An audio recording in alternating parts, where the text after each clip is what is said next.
For the last few weeks, I've been taking a look at the Asylum Star Trek figures from the original series. And whilst I think that line was probably the most colourful and probably the most full out of any of their Star Trek lines, Asylum did also take a stab at Next Generation in the movie era, and in particular, Star Trek Nemesis. In fact, one of the first waves they produced when they took on the license was to support and tie into the film's release. This initial wave consisted of the 4 figures here, and these would be the only figures that would be produced at mass retail based on Star Trek Nemesis, and they'd also be the only ones to get their own special branding and packaging. And speaking of the packaging, you can see here that they got this sort of Romulan-esque sort of silver warbird kind of effect going up the sides of the panel in there, and having the Star Trek Nemesis logo nice and big up front and centre. I think the colours work really well on this packaging. I particularly like the green branding at the back there and the sort of star effect. I think it looks really good and is quite attractive and very displayable. Sadly, I can't say the same about the reverse of the packaging, as it is just incredibly text heavy. It's not particularly exciting, although what we can see at the bottom there is some of the other lines that they'd shortly be introducing, so we can see Enterprise and the Borg.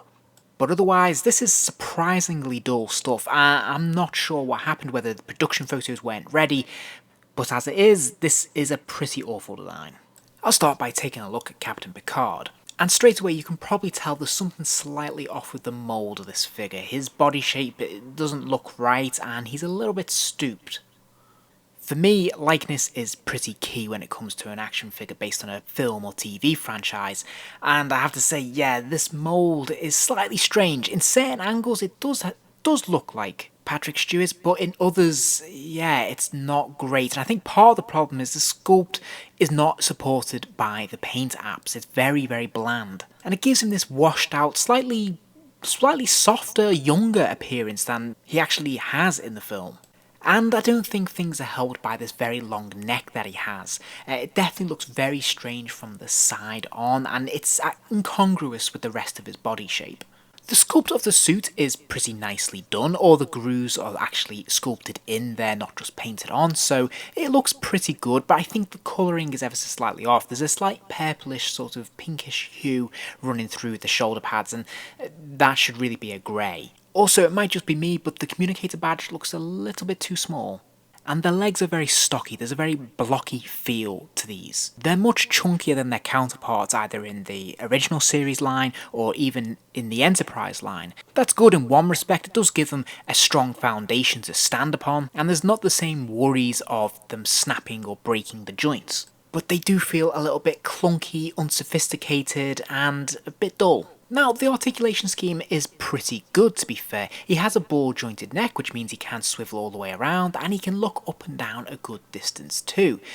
The only trouble is that the neck really sticks out too far from the shoulders, so it looks just elongated and a bit surreal. Thankfully though, he does have ball-jointed shoulders, which means of course they can kick up and out to the side there, which looks really good. He's got single-jointed elbows, so he can get his arms up to about 90 degrees, which is fair. It doesn't look too great when you do it though. There's that big noticeable chunk missing there. He's got a swivel at the wrist, sadly no hinge, and he's also got a swivel at the waist. At the waistband, you'll notice he has this thin rubber piece there, which I think is there to disguise the swivel joint. And that works pretty well. I appreciate that effort. At the time, Asylum did apply a lot of rubber casings to their figures, but they've kept it to a minimum with this line. In terms of the leg articulation, they just kick forwards. There is just a swivel at the hips there. They don't really bend backwards at all, and there's just a single jointed knee. Now, the feet are kind of interesting. There's a little bit of give here. They're not really so much an ankle rocker or even on a pivot. They don't really hinge up and down. They just kind of wobble about. Now, oddly, this line is very light on accessories. Picard only comes with this phaser here. As you can see, it's a decent enough mould. It's not too detailed though. And the paint apps are fairly bland. There's just obviously a couple of strips of black on there, the rest is silver, and it's not particularly exciting all in all. Moving on to data, I think you can pretty much see straight away that the proportions of this figure are slightly better, and he is a completely different mould and sculpt to the Picard, which is really good.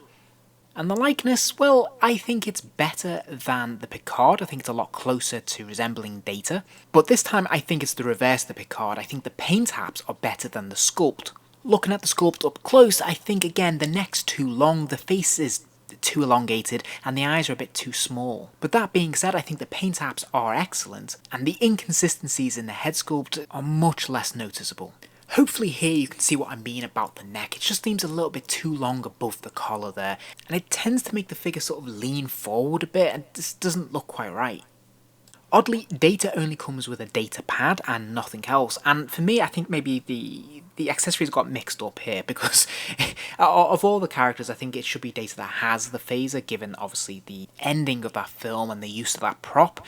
It seems more appropriate to be with Data. And oddly, his hand is sculpted as if he should be holding the phaser, but when you put it in, it's kind of clunky fit. Like, it works fine, but it just doesn't look quite right.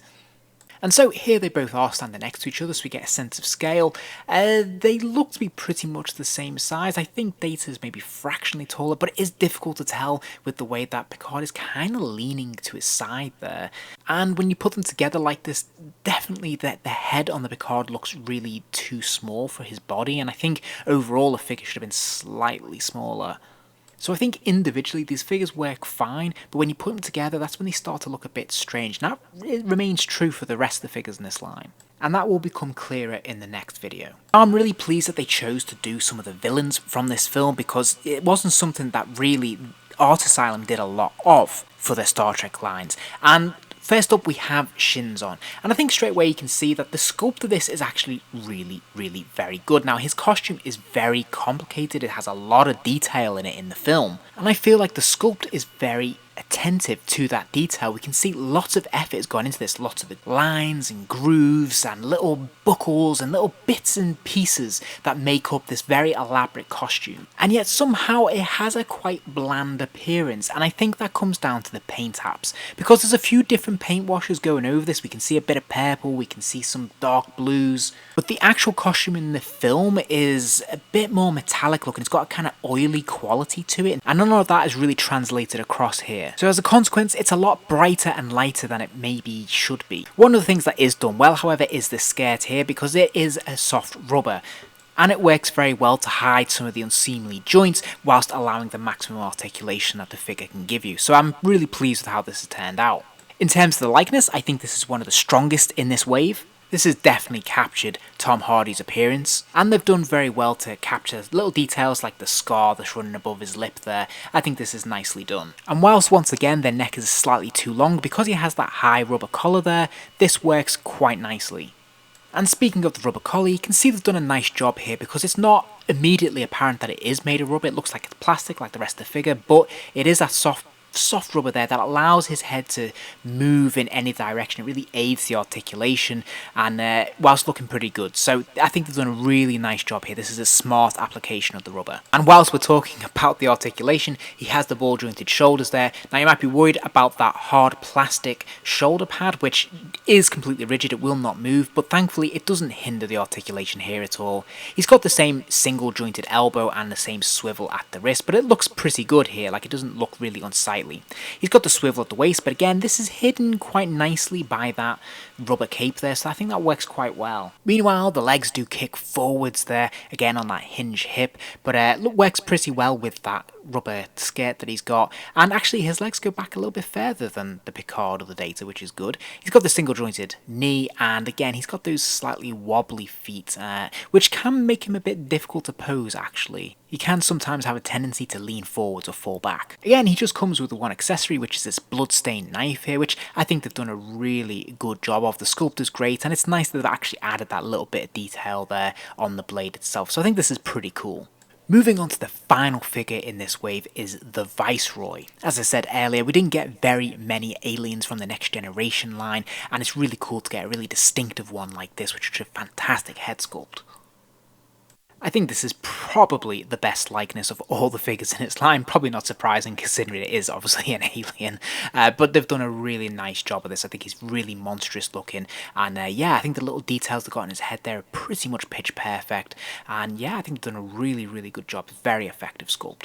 As with Shinzon, very nice detailing on this figure. They've done a really good job to the sculpt, which is sadly let down by their paint apps. If they could have given him a metallic wash or something like that, it would have really popped, I think.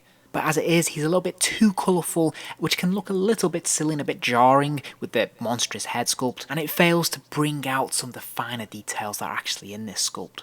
And just like Shinzon, they've been careful to give him that rubber collar there, which I think looks really good, and it works very, very well. It's very effectively done. It's actually even quite detailed there, which is nice, and of course it really supports the head articulation, so excellent application of this. He's also got the soft rubber cape there as well, which again works very well to hide some of the unseemly articulation, but actually aids it as well, which is brilliant.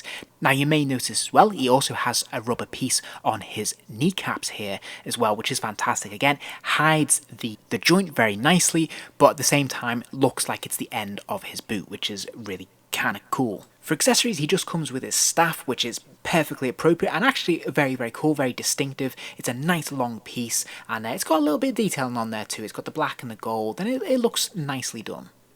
And of course, the other cool thing about this figure is that he is oversized, so he towers above any other figures in this line, as of course he should, and it looks really, really good. So again, top marks for keeping this scale alive there, and all the detail on them. I think these make a really nice pair when they're put together. As I noted before, a little bit too colourful really, but nevertheless a really solid effort. So there you have it, a very mixed wave of figures, a nice attempt at excellent characters, a clever and appropriate use of rubber that supports both the mould and the articulation, but there's definitely some issues when it comes to the sculpting and certainly with the paint apps as well. So these figures, they're a bit of a mixed bag, to be honest. I definitely think that actually Shinzon and the Viceroy are excellent and they're definitely worth having in the collection if you're a fan of this film, whereas sadly, disappointingly, the Picard and the Data, they're definitely a little bit more frustrating, I think, and they're harder to love. But this wasn't the only wave of figures they did for Star Trek Nemesis. Admittedly, they did take a break after doing this initial wave, and it didn't look likely that they were going to do any more figures to support it, especially after the reaction to the film was a little bit mixed. But gradually, as the lines went on, the years went by, they would start to trickle out some exclusives here and there of other characters from Nemesis. And I'll be taking a look at those figures in my next video. If you enjoyed this video, please do give it a like and remember to subscribe as there'll be plenty more videos soon.